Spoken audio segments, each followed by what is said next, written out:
O'rniga. Yana marta. Diqqat. Yana bitta kadr. Diqqat. Ana. Fotograf Sog' bo'ling. Rahmat, sog' bo'ling. havas qilamiz sizlarga. Rahmat. O'zi ham ismi ham havas ekan qarang. Rahmat, sog' bo'linglar. Mana charchamanglar, yaxshi etib olinglar. O'tiringlar. Havo shunaqa zo'r bo'lyapti. O'quvchilarimiz kayfiyatlari a'lo darajada. Hozir sizlarga tikkan liboslarini ko'rsataman. O'zinglar ko'rib baho beringlar. Mana qizlarimizni hammaligi shunaqa chiroyli tikishdi.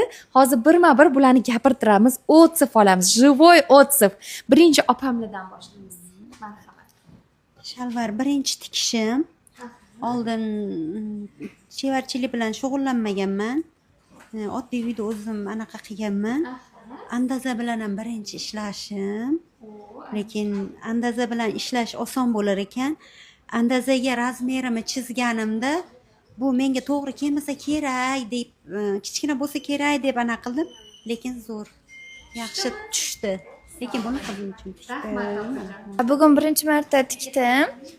Andoza asosida tikdik. Menga juda ham yoqdi. Faqat ozroq rezinkasini qo'yishga qiynaldim. Lekin andoza orqali tikkanimiz uchun oxiri aprelda yozdirmoqchi edim, maktabim ruxsat bermaganligi uchun. Endi shu iyunda 15-iyunda ochyapmiz deyapsiz, birinchi bo'lib yozdirdim. Sizga havasim keladi. Xudo xolasa sizga o'xshab ustoz bo'lib atelyelar ochish nasib qilsin. men Farg'ona viloyatidan kelganman. Oldin andoza bilan bitishni bilmasdim. Hozirda o'rganyapman. Sizga o'xshab katta yo'lchilar. Assalomu alaykum. Men Marg'ilon shahridan kelganman. 17 yoshman. Oldinlari umuman hali andoza bilan ishlashni bilmasdim. Men rosa xursandman. Hammaga videoga olib uydagilarimga tashlab yubordim. Andoza bilan birinchi marta ishlab shuni tikdim o'zimga. Uydagilarim ham rosa xursand bo'lishdi va kelajakda niyatim sizga o'xshab atelye ochish, katta chevar bo'lib ketish. Onamgilar sizga rosa havaslari kelardi-da, o'shuning uchun kelganlarida ham sizga rosa naqa qilib, havas qilib tashlab ketadilar.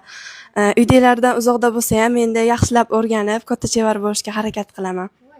Hali andazada Havas Fashion yotoqxonadagi o'quvchilarimiz zo'r liboslar tikishgani uchun bugun kino ko'ramiz. Hamma tayyor. Ayajonim, rahmat shuni tashkillashtirganingiz uchun. Qizlarimizga hammaga manfaatli bo'ladi, xudo xolisa.